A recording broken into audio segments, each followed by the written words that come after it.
Hello students, bright side NEET में आप सभी का स्वागत है। तो फ्रेंड्स, आज हम लोग अपना नया chapter the chemical kinetics start करने जा रहे हैं। क्लास 12 का चैप्टर है। तो इसमें फ्रेंड्स मैं आज आपको क्या बताने वाला हूँ, मेन में फोकस करने वाला हूँ ट्रिक्स पे, जहाँ पे बच्चे अटकते हैं या जो बच्चों को नहीं आता है, या उसमें हम और क्या तरीका लगा सकते हैं। जैसे फर्स्ट ऑर्डर रिएक्शन है, उसमें हम और क्या फॉर्मूला लगा सकते हैं। ये जैसे आपसे यूनिट पूछ ली जाती है डायरेक्ट उठा के कि बताइए फर्स्ट ऑर्डर रिएक्शन की क्या हमारी यूनिट होगी। आधे बच्चे तो अरे क्या यूनिट होगी। सेकंड इन्वर्स में लगाते हैं, कुछ लोग कहते हैं कि नहीं इसमें इन्वर्स में नहीं होगा, डायरेक्ट में होगा। कन्फ्यूजन होती है बच्चों को। लीटर की पावर कितनी आनी चाहिए। हमने बोला बताइए, अगर चलो तो बुक में आपको दो सेकेंड ऑर्डर तक दिया है, थर्ड ऑर्डर तक मान लो, लेकिन मैं आपको जो ट्रिक दूंगा, आप चाहे 15 ऑर्डर रिएक्शन निकालो, कितनी भी ऑर्डर निकाल लो, उसमें आपका आ जाएगा आंसर। ठीक, बहुत छोटा सा फॉर्मूला है। ठीक है, तो उससे पहले आज हम पढ़ेंगे थोड़ा सा जो हर कोई स्टार्ट करता है अपना, क्या होती है केमिकल काइनेटिक्स, क्या होता है क्या नहीं है, सब नोटंकी। ठीक है, उसके बाद हम ये थोड़ा सा पढ़ेंगे। आज स्टार्टिंग का हमारा केमिकल काइनेटिक्स का डे है, तो हम छोटा सा लेक्चर रखेंगे इस पर। अगली बार से आपको छोटे छोटे वीडियोज़ में ट्रिक्स मिला करेंगी, जिससे आप आगे के क्वेश्चन सॉल्व कर लेंगे। 1 सेकेंड। ठीक बच्चों, तो अब हम लोग स्टार्ट करते हैं। देखो, सबसे पहले आपको पता होगा branch of chemistry which deals with rate of reaction. मतलब केमिकल काइनेटिक्स हम किसे कहते हैं, मतलब कि जो रेट ऑफ रिएक्शन में अफेक्ट करे, जहाँ पे हम रेट ऑफ रिएक्शन की स्टडी करें, ऐसा समझो। जहाँ पे ये समझो कोई रिएक्शन हो रही है तुम्हारी 20 मिनट में, हमने पानी डाला, चीनी डाली, चाय डाली, ये रिएक्शन ही तो हो रही, हीट दी, क्या हो रहा है, रिएक्शन है। ये हमारी चाय 10 मिनट में बननी है। अगर हम चाहते हैं चाय और तेज़ बने तो हम क्या कर सकते हैं इसमें नया, और या हम इसे डायरेक्ट खोलता हुआ ही पानी डाल दें, गर्म दूध डाल दें, तो चाय जल्दी बन जाएगी, जल्दी उबलने लगेगी। या कोई कैटलिस्ट ऐसा डालें, मतलब यहाँ तो कैटलिस्ट क्या डालोगे, लेकिन बहुत सी रिएक्शन में सर हम कोई कैटलिस्ट डालते हैं, कोई पॉइजन डालते हैं, तो हम सब आगे पढ़ेंगे क्या क्या डाला जाता है, उसकी एक्टिवेशन एनर्जी सब। ठीक है, ये सब बात की चीज़ें हैं। तो फ्रेंड्स, उससे पहले आपको ये समझना जरूरी है कि केमिकल काइनेटिक्स होती क्या है। तो केमिकल काइनेटिक्स क्या है, branch of chemistry which deals with rate of reaction and affects of various factors on the rate of reaction. ये ROR है, ये इसको मैं बड़ा लिख देता हूँ, मतलब capital R capital O, rate of reaction. आगे से मैं रेट ऑफ रिएक्शन को ऐसे लिखूंगा ROR। ठीक, रेट ऑफ रिएक्शन। ठीक, मतलब वो वेरियस तरीके से अफेक्ट करने के लिए rate of reaction, various factors on the rate of reaction, मतलब वेरियस फैक्टर को अफेक्ट करती है। वो हम आगे पढ़ेंगे कैसे कैसे अफेक्ट करती है। कंसंट्रेशन बढ़ाया तो रिएक्शन बढ़ेगी घटेगी, मतलब फॉरवर्ड जाएगी कि आगे जाएगी कि पीछे जाएगी, या टेम्परेचर बढ़ाया। ठीक है, वो सब बातें बात की है। तो उससे पहले आज हम पढ़ लेते हैं सबसे पहले रेट ऑफ रिएक्शन होती क्या है। देखो, हम कोई चैप्टर स्टार्ट करें तो पहले हमें ये तो पता चलिए उसकी, हम जो स्टार्ट करें उसको बेस क्या है। बेस में क्या है, रेट ऑफ रिएक्शन। इसी के ऊपर सारा चैप्टर है, जिसमें हम पढ़ेंगे अपना फर्स्ट ऑर्डर रिएक्शन। क्या पढ़ेंगे, फर्स्ट ऑर्डर रिएक्शन पढ़ेंगे, फिर सेकेंड ऑर्डर पढ़ेंगे, और उससे पहले हम कुछ चीज़ें और ट्रिक्स पढ़ लेंगे, जो आपको मैं एक सस्पेंस है आपके लिए अगली क्लास में। तो उसको अगली क्लास में आप देखिएगा। चलिए, आज भी ट्रिक्स मिलने वाली है आपको। अब रेट ऑफ रिएक्शन क्या होता है, change in concentration per unit time, मतलब जो कंसंट्रेशन में कितना चेंज हो रहा है पर यूनिट टाइम, एक टाइम के उसमें। ठीक, पर यूनिट टाइम पे कितना चेंज हो रहा है कंसंट्रेशन में। ओके, तो रेट ऑफ रिएक्शन ROR, इसको फॉर्मूला कैसे लिखोगे, change in concentration upon time taken. Time कितना लगा, कंसंट्रेशन कितनी, मान लो पहले कंसंट्रेशन इतनी थी, अब इतनी हो गई, और टाइम पहले मान लो 2 सेकंड लग रहा था, अब मान लो हमको 4 सेकंड लग रहा है। तो ऐसे, तो इसको हम आगे लिखेंगे। इतना बड़ा लिखने की तो आदत नहीं डालना कभी भी। DC मतलब D क्या है, डिफ्रेंशिएशन का साइन होता है हमेशा।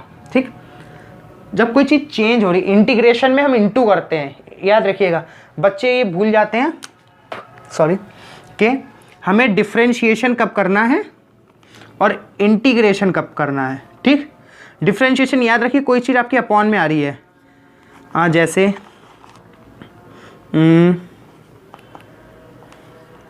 ये है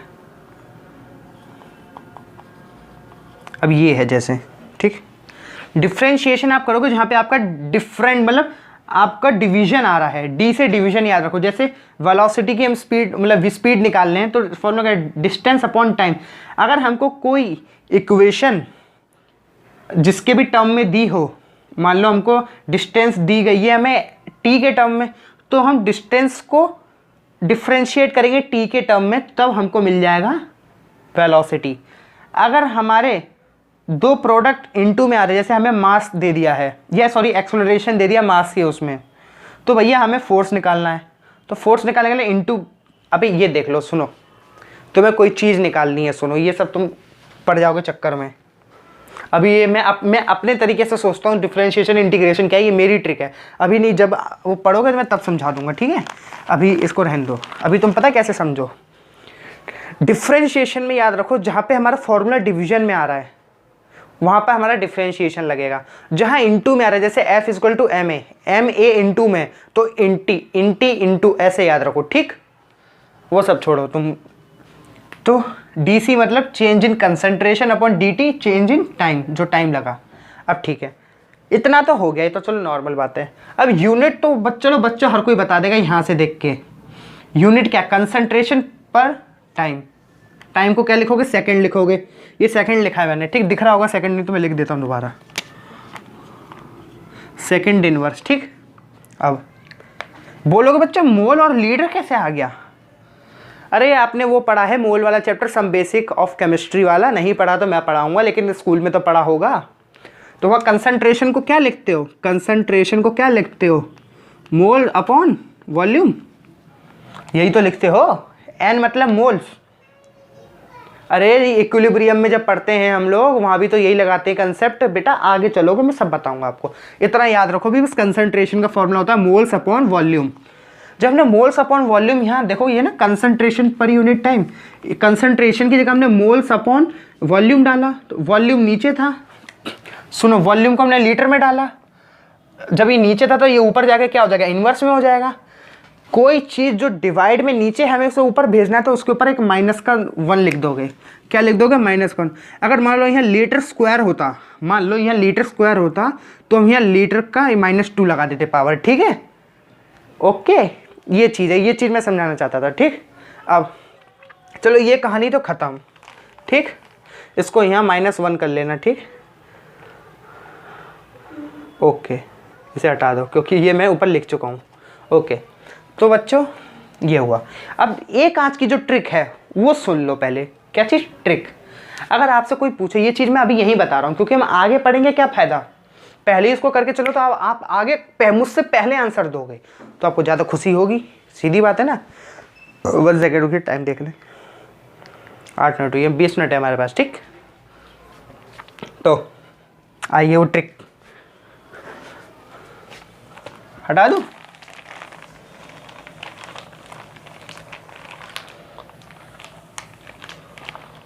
ठीक, आ जाओ बच्चों।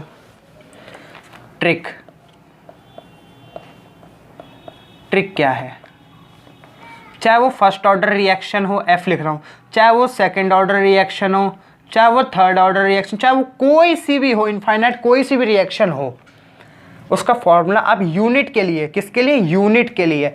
आपसे पूछा इसकी यूनिट बताइए, जैसे हमने अभी यूनिट बताई थी, पहले फॉर्मूला को मोल, इधर लिखो लीटर, इधर लिखो सेकंड, ठीक। पहले इतना लिखो आप लोग, पहले लिखो मोल, फिर लीटर, फिर सेकंड, ऊपर कुछ नहीं लिखना अभी, ठीक।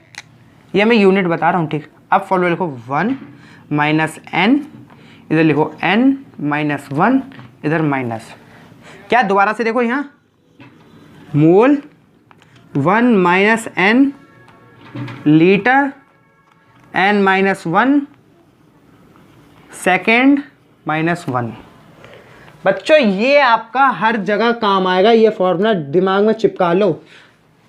ये ट्रिक आप अगर किसी भी कंपटीशन में, एग्जाम में आया, कहीं भी आया ऐसा क्वेश्चन कि बताइए इसकी यूनिट क्या होगी, फर्स्ट ऑर्डर रिएक्शन की यूनिट बताइए, आधे बच्चे दिमाग लगाएंगे कि उसमें, या कोई रट के जाएगा, जो सीधी बात है, बच्चा रट के जाएगा, आधेतर बच्चे रट के जाएंगे कि भाई यहाँ -1 होगा, -2 होगा। आपको क्या करना है, n क्या चीज़ है, हाँ n सुन लो बच्चों, n ये है जो भी आपसे रेट ऑफ रिएक्शन बोली जाए ROR, चाहे वो अगर फर्स्ट ऑर्डर बोली जाए, चाहे जीरो ऑर्डर बोली जाए, चाहे सेकंड, चाहे जो भी बोली जाए, एन की वैल्यू पुट कर दो यहाँ।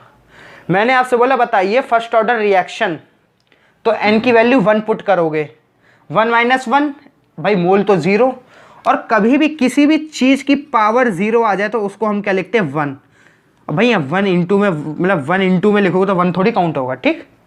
याद रखना कभी भी किसी भी चीज़ की पावर 0 हो जाए तो उसको हम 1 कंसीडर करेंगे, ओके, ठीक, ओके। जो एन है हमारा 0 भी हो सकता है। आपसे बोला 0 ऑर्डर की रिएक्शन का आप यूनिट बताइए, तो क्या करिए आप लोग एन की जगह 0 पुट कर दीजिए। फॉर्मूला रट लीजिए, पहले मोल, लीटर और सेकंड लिख लो। सेकंड हमारा इनवर्स में होगा, टाइम इनवर्स में ही होगा हमारा, और कुछ नहीं। बाकी मोल और लीटर का खेल है। मोल में 1 - n है, लीटर में n - 1 है। अरे ln - 1 लिख लो, इसको ऐसे, इसको m1 - n, कुछ भी याद कर सकते हो भाई। ट्रिक मैंने दे दी, अब इसको याद करना आपके जिम्मे है, ठीक। ट्रिक खत्म हुई आज की, ठीक है बेटा। बहुत अच्छी ट्रिक है ये, आपसे पेपर में 110% क्वेश्चन एक आता है। इसकी यूनिट बताइए, किसी भी साल में रिपीट हो जाते क्वेश्चन, ठीक। अब मैं आपको पहले रेट ऑफ रिएक्शन की ट्रिक्स बता दूं, उसकी भी कैसे रेट ऑफ रिएक्शन सॉल्व की जाती है, डिसएपियरेंस, एपियरेंस क्या होता है, सब बता देते हैं हम आपको। इसको नहीं मिटा रहे ऊपर वाले को, ठीक।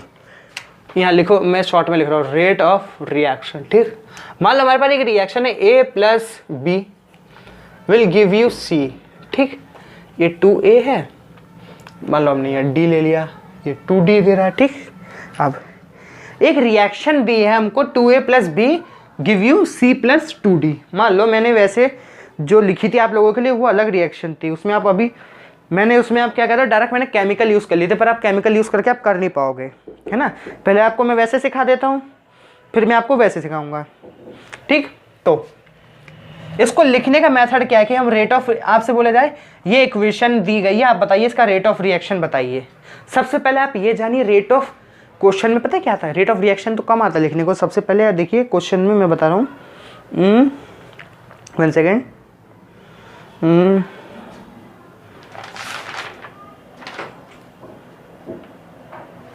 चलिए, हाँ क्वेश्चन में आपसे पूछा जाता है कि बताइए कि जो ए वाला है इसका रेट ऑफ डिसएपियरेंस क्या है। क्योंकि ये देखिए कोई चीज़, अब ये A + B है ना, A + B C की और D की तरफ जा रहे हैं, तो सीधी बात है मैं हूँ, मेरे पे ज़्यादा किलो आटा है, अगर मैं C को दे रहा हूँ तो मेरे पे तो कम हो जाएगा ना आटा, तो सीधी बात है इसका रेट ऑफ डिसएपियरेंस, मतलब जो A वाला है ये अपने आप को घटा रहा है, अपनी डिसएपियरेंस मतलब ये कम हो रहा है, तभी तो C बनेगा। ये बताओ कैसे बताएं आपको। हाँ, कैम्फर ले लो आप, ठीक। कैम्फर जानते हो, कपूर की गोली, सॉलिड है, जब वो गैस में कन्वर्ट हो रही है तो वो सॉलिड तो कम होगा, तभी तो वो गैस में कन्वर्ट होगी।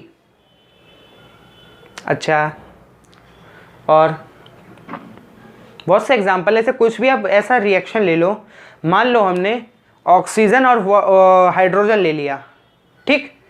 ऑक्सीजन और हाइड्रोजन को मिला रहे हैं हम, ये कंबाइन होकर वाटर बना रही हैं, ठीक। अगर यहाँ पे हम ऐसे कहते हैं ऑक्सीजन का अमाउंट बढ़ा दें, हाइड्रोजन कम रखें, तो सीधी बात है हाइड्रोजन और वाटर तो हाइड्रोजन और ऑक्सीजन तो मिलके अपना बना लेगा, लेकिन ऑक्सीजन एक्सेस में रह गया। तो इसमें क्या पूछ सकता है, रेट ऑफ डिसएपियरेंस, मतलब इसका रेट कितना कम हो रहा है, डिसएपियरेंस मतलब ये कितना कम हो रहा है। ये पूछ सकता है आपसे rate of appearance of C या D, मतलब ये कितना बनना है, भाई कितना बनेगा, ठीक। उसके लिए पहले हमें रेट ऑफ रिएक्शन आना चाहिए लिखना। तो बच्चों आ जाओ रेट ऑफ रिएक्शन लिखते हैं, ध्यान से देखिएगा। वैसे ही इस साइड को हम क्या कहते हैं, रिएक्टेंट साइड, आपको पता होगा। इस साइड को हम कहते हैं प्रोडक्ट साइड, पता होगा आपको, पता होगा, ठीक। आ जाओ रेट लिखें। अब इसके लिए लिखा जाए तो सबसे पहले DC जो मैंने ऊपर बताया था ऑफ A, ब्रैकेट में A लिख देख रहो, या DC नहीं लिखना तो खाली D लिख दो। मैं बताऊं कि DC कौन लिखेगा बार बार, DC DC DC है, DC ना लिखो, अब D लिखो, ठीक। इसको D लिखो, खाली D अपॉन मैंने टाइम बताया था DT, ठीक। अब ये जो आगे का कोफिशिएंट है ना, हमेशा याद रखिएगा ये अपॉन में आएगा, आगे का जो भी कोफिशिएंट है वो अपॉन में आएगा, और रिएक्टेंट साइड का हम रेट लिख रहे हैं तो वो माइनस में आ जाएगा, ठीक। अब इज इक्वल्स टू लिख लो, ठीक, इज इक्वल्स टू लिखो। फिर अब बी वाले का आपको रेट लिखना है, क्या लिखोगे, डी, भाई बी का लिख रहे तो बी का नाम लिख दो अपॉन में डी टी, ठीक। इसका आगे क्या है, 1 है, तो यहाँ 1/1 लिखोगे तो बात तो एक ही है ना, तो इसमें कुछ नहीं लिखोगे। और नेगेटिव लगाना मत भूलना भैया, नेगेटिव नहीं लगाओगे तो क्वेश्चन गलत हो जाएगा। याद रखना हमेशा कि जो रिएक्टेंट साइड का रेट लिखोगे वहाँ पे माइनस, फिर हाफ, फिर डी अपॉन डी टी, इसका लिखोगे तो बी का लिखोगे तो minus D B upon D T. अगर यहाँ पे 3 होता तो 1/3 लिखते, ठीक। अब आ जाओ सी वाले पर, इसको भी इक्वल्स टू लिखोगे, क्योंकि भाई रेट तो हम पूरी रिएक्शन का लिख रहे हैं, हम रेट पूरी रिएक्शन का लिख रहे हैं, इसलिए इसका इसका इसका सबका बराबर होगा, ठीक। लेकिन कोफिशिएंट लिखते जाओ साथ में। तो सी वाले का कोफिशिएंट कितना, 1, तो भाई 1/1 तो 1 ही होगा, ठीक। इसे हमें लिखना नहीं, इसको लिखो डी सी ब्रैकेट में अपॉन डी टी। यहाँ माइनस नहीं लिखेंगे, यहाँ प्लस लिखेंगे, याद रखिएगा। अब मैं माइनस क्यों लिखा, अभी आप पूछेंगे, अब बताऊं क्यों। मैंने इस पहले क्या वर्ड है, रेट ऑफ डिसएपीरियंस। ये डिसएपीरियंस मतलब ये कम हो रहा है, डिसएपीरियंस वाला ये घट रहा है, घटने को हम माइनस से शो करेंगे, ठीक है। प्लस मतलब ये बढ़ रहा है, रेट ऑफ एपीरियंस। ऐसे डी वाले का लिख लो 1/2, 1/2 को लिखा, इसका कोफिशिएंट 2, 1/2, यहाँ लिखो डी, ये capital D upon D T, ठीक। ये तो हो गया हमारा रेट ऑफ रिएक्शन पूरी इसका लिखने का, ठीक। ये ढंग है लिखने का, नोट करिए इसको जल्दी से, फिर हम आपको एक क्वेश्चन के जरिए बताएं। जल्दी करिए, चलिए पॉज करके आपने कर लिया होगा। अब आगे बढ़ते हैं हम अपने क्वेश्चन पे। अगर नहीं करा तो वीडियो रिवाइंड करिए, जरूर करिए, ओके। अब देखिए हम आपको एक क्वेश्चन दे रहे हैं, उस क्वेश्चन के जरिए रिएक्शन थी हमारी, ओके।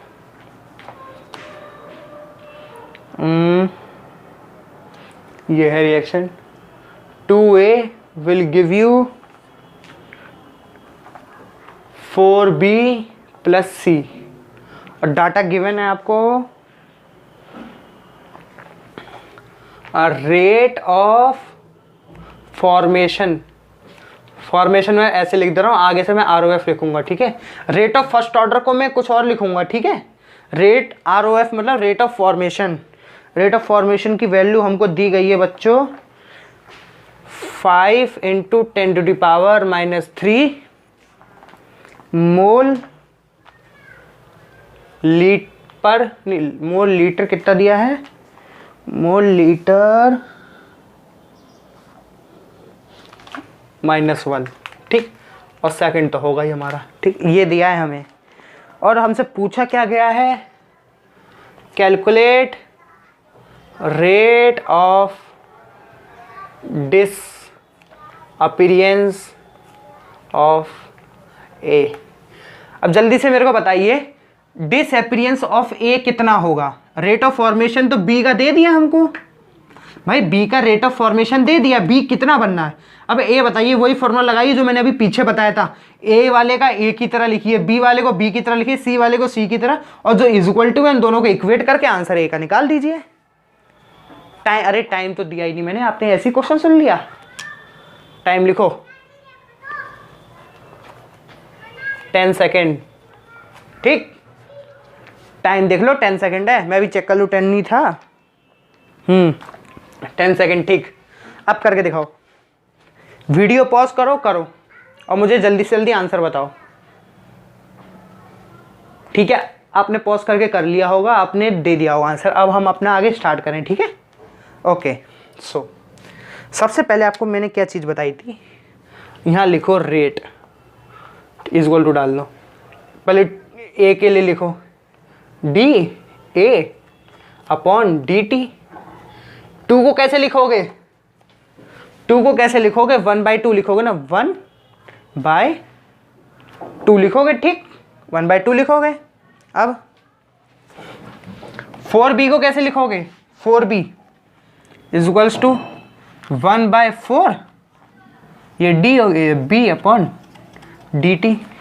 अब ये बताओ हमें C लिखने की जरूरत है, C लिखने की जरूरत है क्या, नहीं ना, तो C क्यों लिखोगे आप लोग, जब हमें सी निकालना ही नहीं, यहाँ पे ए के लिए बोला गया है, ये देखो हमें ए के लिए बोला गया है, ए निकालना है, बी के बारे में दिया, ये rate of reaction of B, ये बी का दिया गया है, तो फिर सी क्यों लिखोगे। ठीक, कहानी यहीं से सॉल्व की जाए।